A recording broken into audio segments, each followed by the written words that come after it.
Hello everyone and welcome to Innovative Science Tutorials. So today children we are going to begin with another chapter, that is reproduction in plants, and the topic that we are going to study in detail is asexual reproduction in plants. So first of all we will see that what are the contents that we are going to cover today. First of all, we'll focus at an introduction to reproduction where we will learn about reproduction, what is reproduction.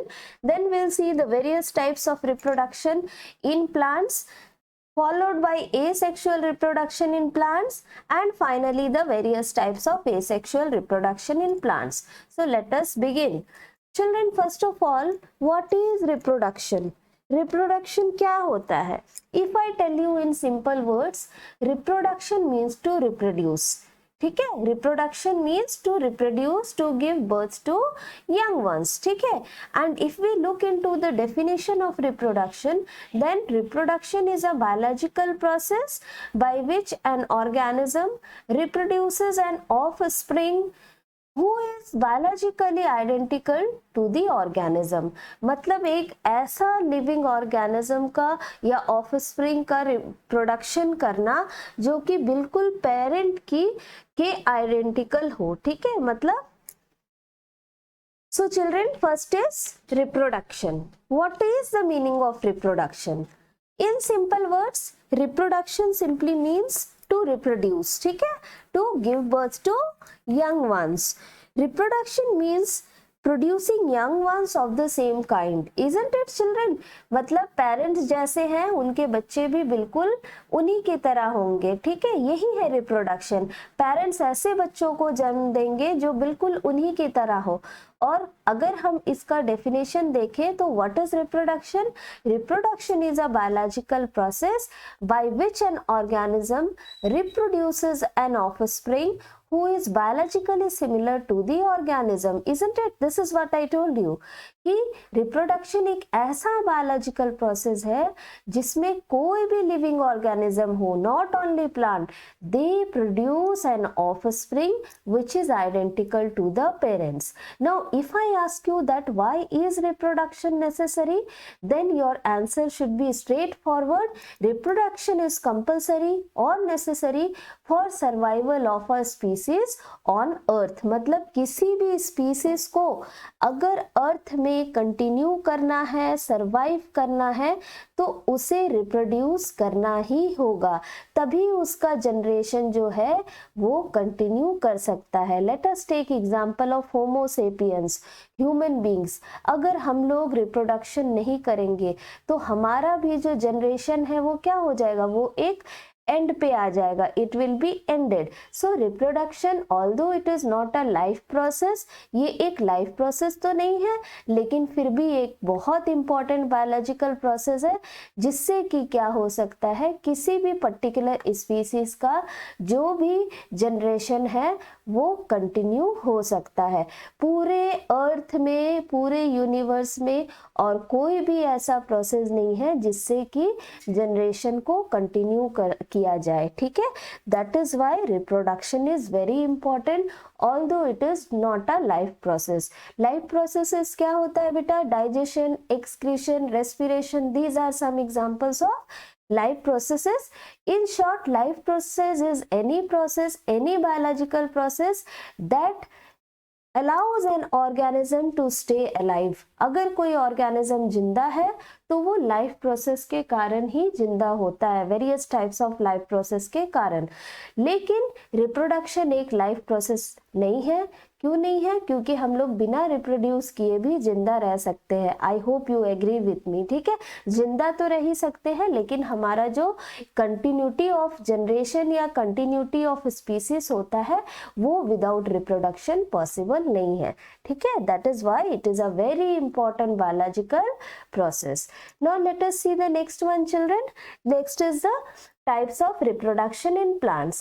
In plants children, there are generally two types of reproduction. First is your asexual reproduction and second is sexual reproduction. For today's class we will study asexual reproduction in detail. So let us start. What is asexual reproduction here children? What is the meaning here? Asexual reproduction means reproduction of new organism without the involvement of two parents, or in other words, reproduction of new organisms from the cells of a single parent. जब reproduction के process में सिर्फ एक ही parent involve होंगे, उस तरह के reproduction को हम लोग क्या बोलते हैं? एसेक्सुअल रिप्रोडक्शन बोलते हैं। यहाँ जो एसेक्सुअल रिप्रोडक्शन है वो हम लोग किसके बारे में पढ़ रहे हैं? प्लांट्स के बारे में पढ़ रहे हैं। That is why it is asexual reproduction in plants. Okay, now just see the word asexual here, ठीक है? ए means absent, a here means absent, and sexual is related to gametes, yeah, sexes. If there is no involvement of gametes or sex cells, in that case the type of reproduction is called what? It is called asexual reproduction, ठीक है? So no requirement of male and female partner for asexual reproduction in plants और animals, किसी में भी, ठीक है? एक ही parent से न्यू जो ऑफस्प्रिंग है वो बॉर्न हो सकता है। This is what is your asexual reproduction. Now children, late us see the types of asexual reproduction in plants. Students, there are 5 types of asexual reproduction in plants. First is binary fission, second is budding, third is fragmentation, fourth one is spore formation, and the fifth one is vegetative propagation. For today's class we will do the first 4 types. In the next class we will do vegetative propagation because it is much detailed as compared to the rest of the 4. Okay, so let us start with the first one, that is binary fission. Students, first of all let us understand the meaning of binary fission. As you can see that binary fission is composed of 2 words.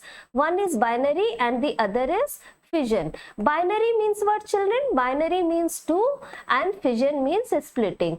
So what is binary fission? It is a method of asexual reproduction in which lower organisms such as bacteria, they reproduce asexually by dividing into 2 daughter cells, ठीक है? मतलब parent cell जो है वो 2 daughter cells में divide हो जाते हैं, तो इस प्रोसेस को क्या बोला जाता है? बाइनरी फिजन बोला जाता है। ये प्रोसेस होता कैसे है बेटा? Let us see. So this is the stage 1, this is stage 2, this is stage 3 and this is the stage 4 of the bacterial cell. Let us suppose, ठीक है? तो in the first diagram what you can see in green color, this is the genetic material of a bacteria. What you can notice special about it, you can notice that there is no nuclear membrane over here to enclose the genetic material, ठीक है? कोई भी nuclear membrane नहीं है। तो इस तरह के स्ट्रक्चर को, मतलब इस तरह के न्यूक्लियस को या जेनेटिक मटेरियल को जो कि न्यूक्लियर मेम्ब्रेन से कवर्ड ना हो, हम लोग क्या बोलते हैं? न्यूक्लियोइड बोलते हैं, ठीक है? तो ये किन में पाया जाता है? प्रोकैरियोट्स में पाया जाता है। प्रोकैरियोट्स जैसे कि बैक्टीरिया, ठीक है? Prokaryotes, I hope you understand that there are 2 types of cells, prokaryotic cell and eukaryotic cell. Prokaryotic cells, DNA or the genetic material, that means the nucleus is not enclosed by a nuclear membrane, but in eukaryotes the genetic material is enclosed within a nuclear membrane. तो back to the topic. यहाँ पे आप green colour में देख लो, green colour में आपको indicate किया हुआ है जेनेटिक मटेरियल। नेक्स्ट वाले स्टेप में you see that there is some difference. पहले फर्स्ट वाले को समझते हैं।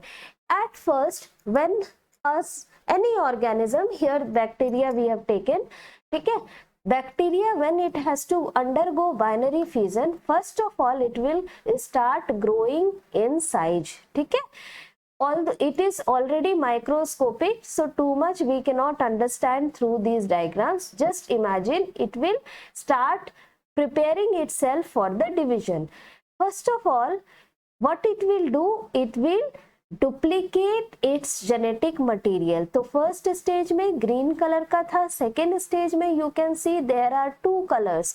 पर्पल एंड पिंक, मतलब जो जेनेटिक मटेरियल था वो सेकेंड स्टेज में जाके डुप्लीकेट हो चुका है, दो आइडेंटिकल कॉपी बना चुका है अपना। यही तो होता है ना एसेक्सुअल रिप्रोडक्शन में, बिल्कुल आइडेंटिकल ऑफस्प्रिंग बनेंगे, तो उसी का तैयारी हो रहा है। यहाँ पे जेनेटिक मटेरियल जो है वो दो में डुप्लीकेट हो गया है, मतलब मान लो if this is one genetic material, let me change the color children, and this is another genetic material after duplication, that is in blue color। तो मतलब दो copies of the genetic material is ready in stage 2। so in the third stage children, in the third step, the two copies of the genetic material passes to the cell, to the opposite poles of the cell। ठीक है, equally आप देख लो, एक copy इधर है और एक copy cell के इस पोल में है। So the cell had developed two poles actually now, ठीक है, one on this side and one on this side, and the genetic material, the nuclear material is equally distributed।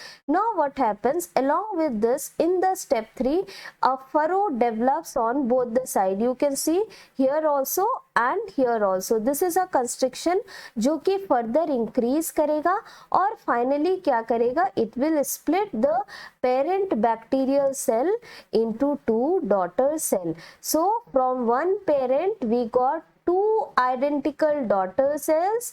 ठीक है, ये जो ऑफस्प्रिंग्स हैं इनको हम लोग डॉटर सेल्स बोलेंगे, और ये बिल्कुल अपने पेरेंट्स की तरह है। क्यों पेरेंट्स की तरह है, क्योंकि यहाँ एक ही पेरेंट, सिंगल पेरेंट इन्वॉल्व है, जिसका जो जेनेटिक मटेरियल है वो कॉपी होने के बाद भी, डुप्लीकेट होने के बाद भी बिल्कुल एक जैसा है। तो किसी भी ऑर्गेनिज्म का जो भी एक्सटर्नल या फिर इंटरनल फीचर्स होता है वो सारे फीचर्स किसके कारण होते हैं, उसके न्यूक्लियर मटेरियल के कारण होते हैं, डीएनए के कारण होते हैं। तो यहाँ पे क्योंकि दोनों डॉटर सेल्स को एक जैसा डीएनए मिलेगा, इसलिए वो बिल्कुल अपने पेरेंट के जैसे ही होंगे। सो this is all about binary fusion. Children, next is multiple fusion. Multiple fusion simply means division of the parent body into more than two offspring। ठीक है, तो the best example from the plant kingdom is chlorella and chlamydomonas on your screen, that is of the chlamydomonas। आप यहाँ पे देख सकते हो बेटा क्या होता है कि from one parent chlamydomonas body so many chlamydomonas they are formed as a result of multiple fission। मतलब मल्टीपल फ्यूजन, बहुत सारे प्लेन से ये बॉडी जो है क्लेमाइडोमोनस का वो डिवाइड करेगा और हर एक पार्ट जो है वो एक कंप्लीट क्लेमाइडोमोनस में डेवलप हो जाएगा। So this is your multiple fusion. Now let us move on to the next one. Next is budding. Very easy to understand children. Budding is a very simple mode of asexual reproduction। in this a bulb like outgrowth is formed। ठीक है, एक bulb की तरह, एक कली की तरह outgrowth बनता है प्लांट के बॉडी में, और ये जो बर्ड है this is capable to form a new plant. कैसे? First the bud will increase in size and then it will detach from the parent plant and form an independent organism. So the best example of budding is yeast. ठीक है, yeast जो है this is the only fungi that is made up of one cell. वो single cell का होता है। अगर ये पेरेंट सेल है फर्स्ट वाला, तो आप देखो इसमें कैसे एक आउटग्रोथ डेवलप करेगा, that is the developing bird, and this will further increase in size and what it will do, it will detach from the parent body and form a new daughter cell. So this is all about budding। it is a very simple process children। so let us move on to the next topic now children। next is fragmentation। okay, fragmentation means what? breaking। fragmentation simply means division or breaking of the body parts। ठीक है, body parts। ठीक है, यहाँ पे difference है। In this process, what actually happens, since we are talking about plant, let us take example of spirogyra and fucus. ठीक है, very good examples to study fragmentation. होता ये है बेटा, जैसे कि ये spirogyra है, you can see that it is filamentous like, है ना, उसी तरह यहाँ पे आप देख रहे हो fucus जो है वो बहुत ज्यादा लीफी है. तो अगर बॉडी का कोई भी पार्ट, मान लो यहाँ से स्प्लिट हो गया, यहाँ से स्प्लिट हो गया, यहाँ से स्प्लिट हो गया, यहाँ से स्प्लिट हो गया, या फिर ये जो फ्यूकस है यहाँ से स्प्लिट हो गया, अगर स्प्लिट होने के बाद, ब्रेक होने के बाद ये फ्यूकस या फिर स्पाइरोगिरा डिटैच होता है पेरेंट प्लांट के बॉडी से और सॉइल में गिरता है, या जिस भी सरफेस पे वो ग्रो किया है वहां पे गिरता है, तो it is capable to form a new plant, independent new plant. This process is called fragmentation. So basically it is a process in which the adult organisms, they just break up into two or more pieces. These pieces are called fragments, and each of these fragments are capable to become a new independent plant. Students, now next is spore formation. Again, this is another mode of asexual reproduction shown by plants. Okay, which plants beta? Plants such as ferns and mosses, ठीक है, that is pteridophytes and bryophytes. What do they do? These plants, they multiply asexually by means of spatial reproductive structures which are known as what? Which are known as the spores. Now let us understand that what are spores. Children, spores are tiny microscopic single-celled or several-celled reproductive bodies that are protected by a thick wall. So in order to understand this, just look at this diagram. Now this is the outermost case I have drawn. This is called what? This is called sporangium. एक sporangium के अंदर एक spore भी हो सकता है या बहुत सारा स्पोर्स भी हो सकता है. अब स्पोर्स क्या है? देखो, स्पोर्स है रिप्रोडक्टिव बॉडीज, वन सेल्ड होता है जनरली, ठीक है, या फिर अगर जैसे इस केस में मैं बना रही हूँ, यहाँ पे एक स्पोरेंजियम के अंदर बहुत सारे स्पोर्स भी हो सकते हैं. तो जो सबसे आउटर मोस्ट कवरिंग है, जिस केस के अंदर ये प्रेजेंट है सारे स्पोर्स, उसको हम लोग क्या बोल रहे हैं? उसको हम लोग बोल रहे हैं स्पोरेंजियम. लेकिन हर एक स्पोर का अगर आप वाल को देखोगे तो हर एक स्पोर का जो अपना वाल है बेटा, वो भी काफी थिक होता है. तो दिस इज द स्पोर वाल, ठीक है. तो अब एक्चुअली स्पोर फॉर्मेशन से रिप्रोडक्शन होता कैसे है बेटा? Spores are formed by plants generally during unfavourable conditions, specially in case of ferns, mosses and fungi as well, which is not a plant, that is completely separate kingdom, but that also reproduces by spore formation during the unfavorable condition.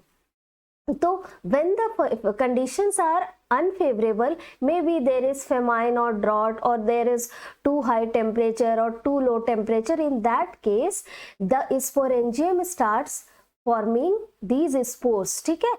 And these spores, they themselves also get covered by thick layer, thick protective layer called as the spore wall. What are they called? What is the wall? Sorry children, it is called spore wall. Okay, SPORE, spore, WALL wall. So spore wall. तो हर एक spore का, हर एक reproductive body का एक अपना वाल भी है जिसका नाम स्पोर वाल है. और ये सारे स्पोर्स जो है कहाँ प्रेजेंट है? एक स्ट्रक्चर में प्रेजेंट है जिसको हम लोग बोलते हैं स्पोरेंजियम, ठीक है. अब क्या हुआ? ड्यूरिंग अनफेवरेबल कंडीशन प्लांट ने स्पोर्स बना लिया. तो ये स्पोर्स जनरली, जैसे कि फंस के केस में अगर आप देखोगे, मैं आपको दिखाती हूँ, ये कहाँ पे है? लीफ के अंडर साइड में प्रेजेंट होते हैं, ठीक है. सिमिलरली ये मॉसेस में भी प्रेजेंट होते हैं. अब होता क्या है, जब फेवरेबल कंडीशंस वापस आ जाता है, ठीक है, तो उस टाइम पे ये जो स्पोर्स है, क्योंकि ये इस डायग्राम में क्लियरली विजिबल है, तो let us understand from this, ये जितने भी इनके अंदर स्पोर्स है बेटा, ये क्या करेंगे? ये जो है पेरेंट प्लांट बॉडी से डिटैच हो जाएंगे. कैसे होंगे? कोई भी रीजन हो सकता है डिटैच होने का, विंड की वजह से हो सकता है, रेन की वजह से हो सकता है, किसी एनिमल की वजह से हो सकता है, movement cause due to animal who came across this plant, है ना। तो किसी भी फैक्टर के कारण, किसी भी रीजन के कारण ये डिटैच होंगे, ये फेवरेबल कंडीशंस इनको अवेलेबल हो जाएगा, ठीक है, जैसे कि सुटेबल टेम्परेचर, वाटर, ऑक्सीजन, ये सारे फैक्टर्स इनको मिलेंगे तो क्या होगा, इंक्लूडिंग लाइट ऑल्सो चिल्ड्रन, तो they will start germinating and they will germinate to produce what, to produce a new plant. अगर एक फन का प्लांट है तो उसके स्पोर से फन का प्लांट बनेगा, अगर एक मॉस का कोई भी वेराइटी ऑफ प्लांट है तो फिर उससे एक मॉस का प्लांट बनेगा, ठीक है। So this is how the reproduction takes place in case of all lower organisms by spore formation, ठीक है। कुछ प्लांट्स में बहुत ज़्यादा स्पोर्स फॉर्म होते हैं, ठीक है, जनरली फर्न्स में और फंजाई जो है which is not a plant, ठीक है, नॉन ग्रीन प्लांट बोलते हैं उनको, उनमें भी मैं दिखा देती हूँ आपको, ये एक एग्जाम्पल है आपके लिए। Similar to the earlier example, you can see the fungus also bears sporangium on special stalks or hyphae that are called sporangiophore, ठीक है, sporangiophore, और जो स्ट्रक्चर के अंदर स्पोर्स प्रोड्यूस होते हैं उनको बोलते हैं स्पोरेंजियम, ठीक है। तो यहाँ पे भी बेटा during unfavourable condition the spores remain inside the sporangium and once the favourable conditions are returned, in that case what happens, the sporangium burst opens to release the spores, ठीक है, and these spores as they come in contact with suitable temperature, water and oxygen, which are the various factors for germination, they start germinating. See in this diagram one of the spore had started germinating, ठीक है। So this is a germinating spore on your screen children, and this is how most of the varieties of fungi they reproduce asexually. I hope everything is clear for today's class children. So students, with this we come to the end of this session. See you all in the next class, but do not forget to like, share and subscribe my channel if you really find it useful, and also press the bell icon so as to get all the notifications of my upcoming videos and live classes. Thank you.